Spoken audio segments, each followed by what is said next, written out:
So welcome and thank you so much for joining us. There we go. My name's Alison Beadle, and I don't know if you've met me before or have heard of me. So I thought I'd just give you a very short background into who I am, where I'm coming from. So I have been a personal trainer and worked in the health and fitness industry for about 20 years now. Plus 20 years. And as I've moved through the fitness industry and as I've got older, I've been doing stuff that's more appropriate to my age. So I did pre and postnatal. Now I've done third age menopause and optimal hysterectomy recovery. So I've been kind of working through, and I look at it not just as a kind of you will do this exercise, but also from a kind of mental health perspective, nutrition, diet, managing stress. So it's all interlinked. So I do believe everything is very much connected in. So that's kind of my history as such.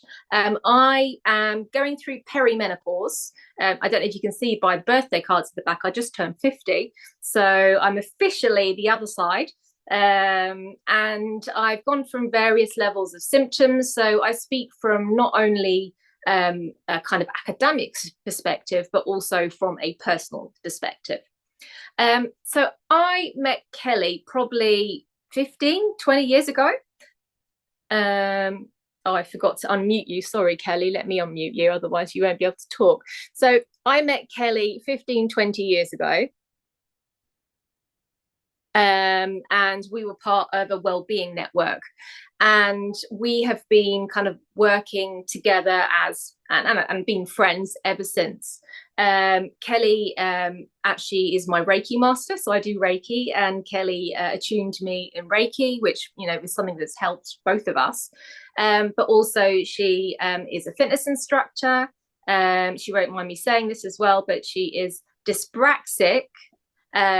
ADHD, not officially diagnosed, but have symptoms, and she is also going through menopause. So she kind of speaks. I asked her to come and talk about it because she's been some local radio stuff talking about neurodiversity. And I have to say, when we practiced this yesterday, even though I've known Kelly for like 15, 20 years, I learned so much in that half hour, and I thought, oh my God, I didn't realize your struggles.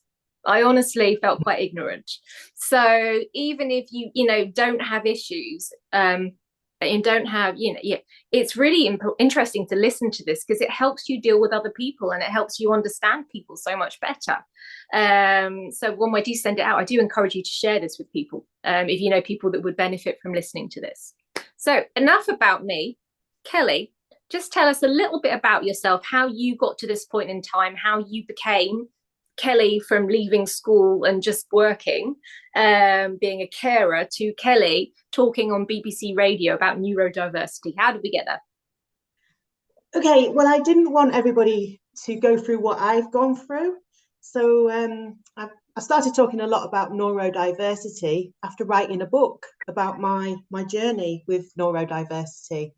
But I was late diagnosed with dyslexia and also dyspraxia.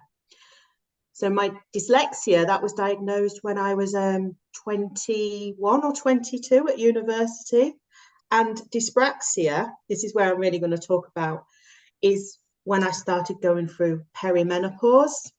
I was 38, and that's when I really started to have a lot of struggles. I struggled at work, and I was no longer able to mask. A lot of people with neurodiversity or autism, we had to mask because you have to be a certain way. So I've been masking all of my life until now, until I've got post-menopause. So when the hormones kicked in for the perimenopause, I wasn't able to control my emotions like I could before. I was always doing as I was told, always kept my head down, but I started losing it. So, for instance, I used to drive an ambulance in London for the people with disabilities. So if they changed my round at the last minute, I'd have a meltdown. I didn't know it was a meltdown at that point, but my bosses couldn't understand why I would suddenly lose my temper. They would think I was being naughty. I wasn't able to do my job. There was questioning me. And then I ended up on 2 disciplinaries. due to this problem that I started to have.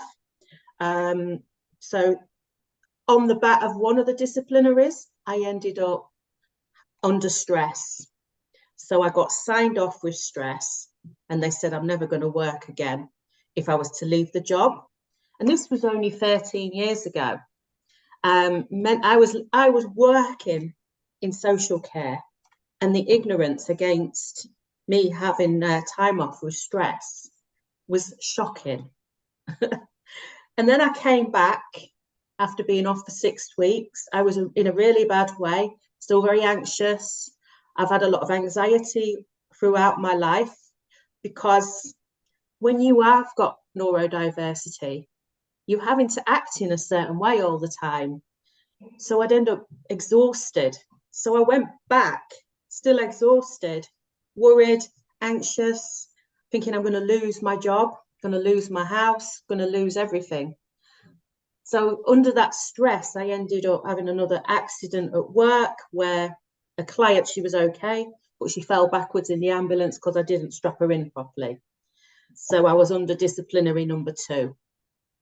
And then I went into, I don't care anymore. I've been good as gold all these years. I just started going out more. And then I got pregnant, and then I had a bit of protection. So they couldn't touch me whilst I was pregnant. They had to make sure that they looked after me. So I was sent to HR, given a counsellor. Then they worked through what had happened. The first disciplinary, they found out that I wasn't given the information the way that it was good for me. It was sent via email. I was actually off sick the day that email came through. So I'd followed a procedure, what I thought was the correct way.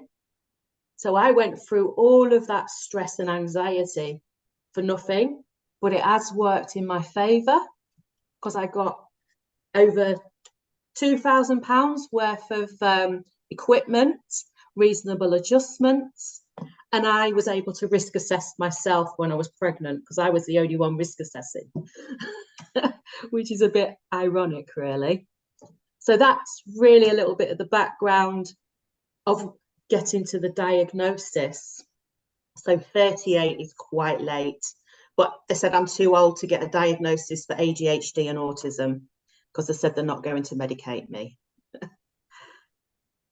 So, well, that brings us nicely, because you talking about the symptoms you're getting already, and the fact that they've been quite hormonally related. But for those of us that are like a bit like me, are a little bit ignorant about, you know, what is neurodiversity? What does it encompass? I mean, we've said ADHD, we've looked at dyslexia, dyspraxia, and autism.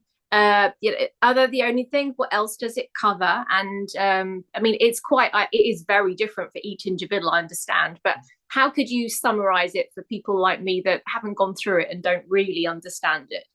It's very complicated when you're talking about neurodivergent, neurodiversity. They are totally different. So myself, I was born neurodivergent. So I was born with dyslexia, dyspraxia, possibly autistic. You may get neurodiverse later on. So I've worked with people with chronic conditions most of my life. So you think about Parkinson's, MS, different types of chronic conditions, could be drug addiction, alcoholism. You can get mentally unwell. So that's when there's groups of people that become neurodiverse. So that's really the difference between neurodivergent and neurodiversity. So anybody can be in a group of people who are neurodiverse, but there's more complex issues if you are neurodivergent. But there's lots of people trying to say that we're saying we're neurodivergent because it's trendy. I would not choose to have gone through this. I wish I'd had the intervention that I'm trying to get to people now. When I was younger, then I wouldn't have grown up with all this anxiety and stomach issues, IBS. So lots of us, we've ended up with a lot of chronic conditions because we've had to internalize everything and be something that we're not. That's a very valid point, because we're just talking about the mental aspect, but obviously there's a physical aspect Yes. that is linked with it as well. And that draws us nicely onto the whole kind of connecting. And you've already linked it to menopause and to pregnancy as well, how you got diagnosed. So I'm generally a very calm person. And during menopause, my perimenopause journey, I have experienced anxiety and brain fog, and increased sensitivity to the environment around me. So, people would just be, my partner, for example, he's just being normal and it would just irritate me. You can't like stop breathing, and and it's not his fault. I can recognize that now. I recognize, I'm anxious and it's hormonal, and that makes me feel a little bit better. But going through that is tough enough.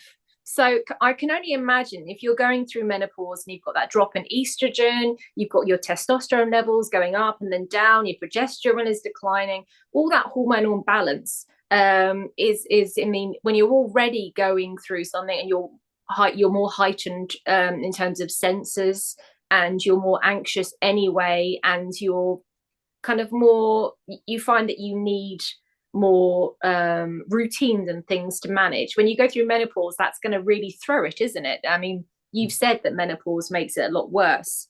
So in your experience, what would you say the biggest challenges or the most common challenges for those going through menopause and who are either neurodiverse, or I've forgotten the other word, sorry, that's a brain fog moment.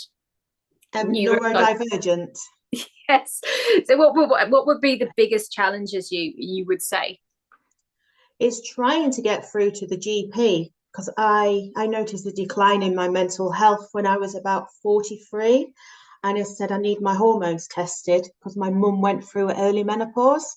I was surprised that I had a baby at 39 because she went through a very early menopause. So did my nana. And he said, "You're too young." So they put me on antidepressants. And I said, "I'm not depressed." So trying to convince them that I needed estrogen, it took another 4 years for me to actually get on. No, I think it was about 3 years until I actually got on HRT. Once I got onto HRT, I felt loads better. But then I started to get a lot of bleeding and various things. It started to not work. So I think my hormones had changed again. So I've now come off the HRT and I'm on antidepressants, sertraline. But that is really, really helping me, because the last 9 months, I've not felt myself. I felt really low, and I thought it was seasonal affective disorder, but I just couldn't lift myself up, even with all the Reiki. I teach yoga, I teach mindfulness, I teach loads of really good stuff. So I was beating myself, why can't I get myself better? A couple of years ago, I was on cannabis oil, but even that wasn't working. So I'd done a lot of self-medicating over the years. So in the end, I said to the doctor, I need to level my brain out. So rather than all the physical symptoms, I had all the emotional brain stuff going on as well. So that's when it becomes very complicated. When you've already got a very complex brain, then it gets very challenging. So you've mentioned already some of the things that you do to help yourself. For those that are listening or watching this on the recording as well, what can we do to help ourselves and help others overcome these challenges? What things have helped you kind of calm if your brain is going crazy and you feel like there's so much going on, what helps you calm it down? Or if you're feeling very emotional, how do you deal with like bursts of frustration and anger?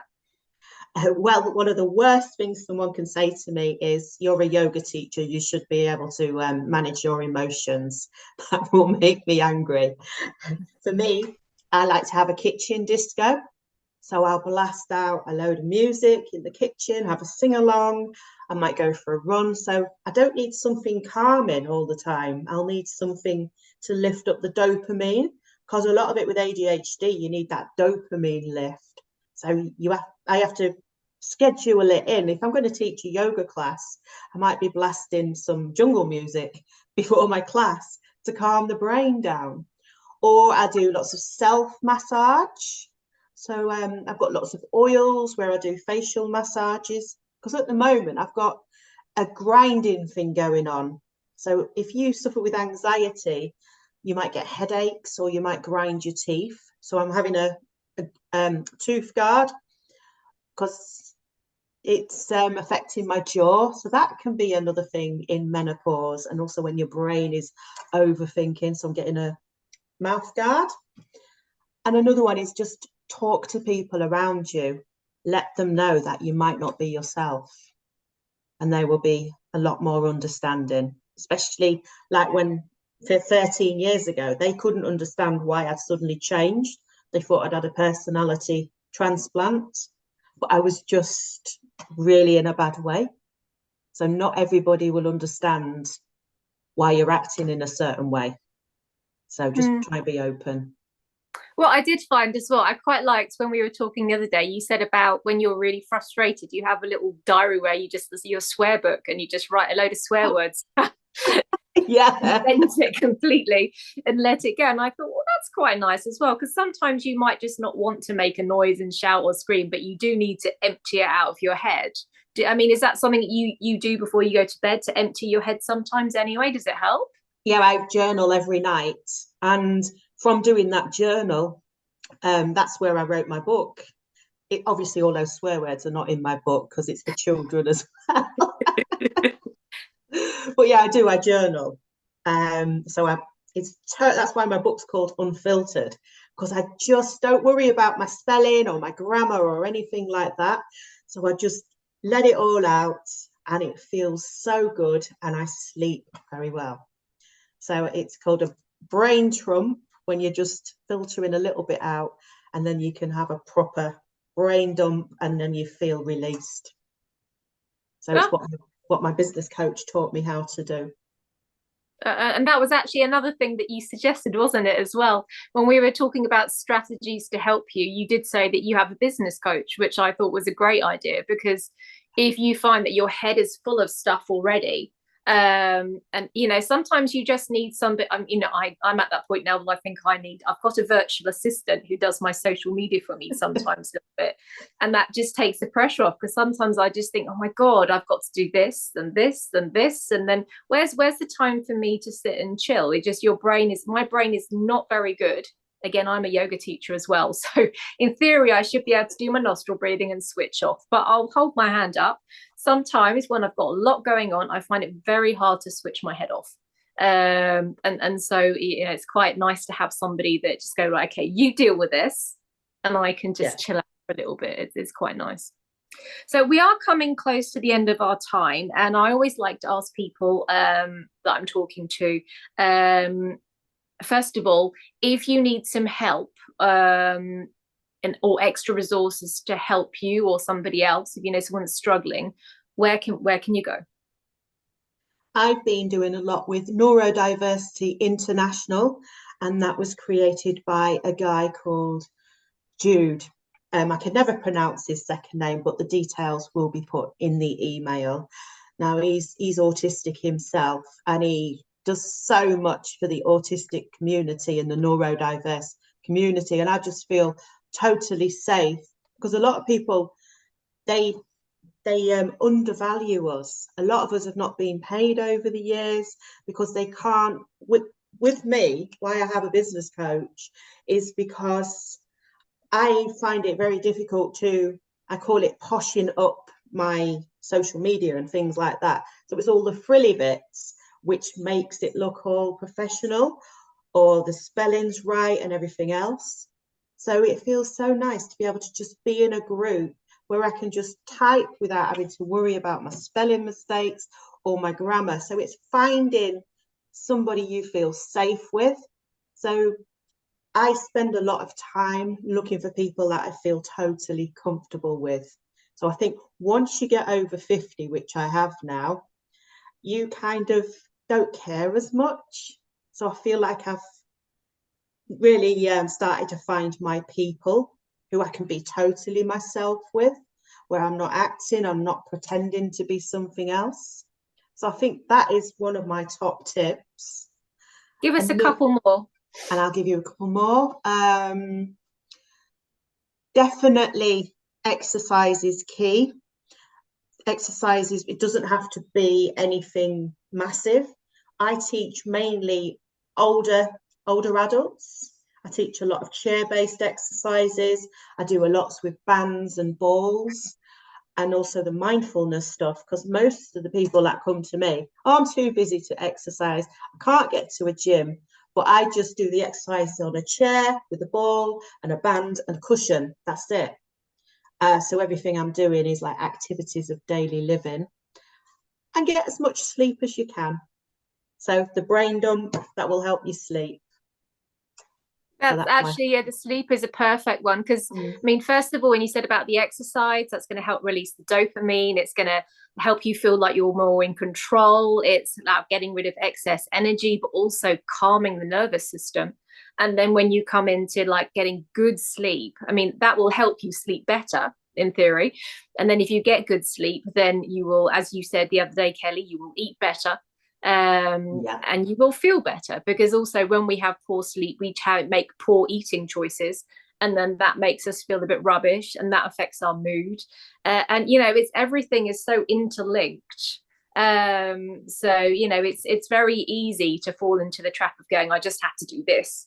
But actually, you know, it's amazing what just a good sleep can do. I have cats that wake me up early in the morning quite frequently. And I honestly don't know how I couldn't have coped having kids, because I already get quite grouchy when I'm sleep deprived from the cats. But, you know, if I'm a bit sleep deprived, the day is so much harder. My mood is worse. My energy levels, my concentration, rubbish. So, and then you add menopause on top of that. It's like, oh dear. But there we go. So we've got three very good top tips. So at this point, I am just going to open up the floor to any questions. So if you just want to pop any questions in the chat, and we'll just go through them. So if you have any questions at all you'd like to ask us, pop them in the chat. No questions at all. Oh, there you go. Well, that's good. We've actually finished perfectly on time today. Normally I run about 5 minutes late, so I feel that's quite a success. So thank you so much for joining, guys. Especially, I think it's half term this week. It's dark, it's a little bit cold, and this is normally a time, if you have kids, it's witching hour, and if you don't, it's dinner time. So thank you so much for joining. Have a lovely week. Keep an eye out on in your email. You'll get an email from Alison at movingthroughmenopause.org. It will be a recording of this, and we'll also pop in details of our contact details. There'll be details of Kelly's book and her stretch zone, where you can sign up and do classes with her. And there'll also be, I do online yoga as well. And there'll also be details on how to follow me. So there are more webinars coming up. I'm doing menopause and sugar next month, and I've done quite a few previous ones as well on things like pelvic floor. We've done acupuncture, aromatherapy. So if you're interested in any of those previous ones as well, just I will put a list, and you can let me know and I can send you the link. But there we go. Thank you very much, guys, for taking time out of your evening to join us. Have a wonderful evening, and I look forward to connecting with you guys again soon.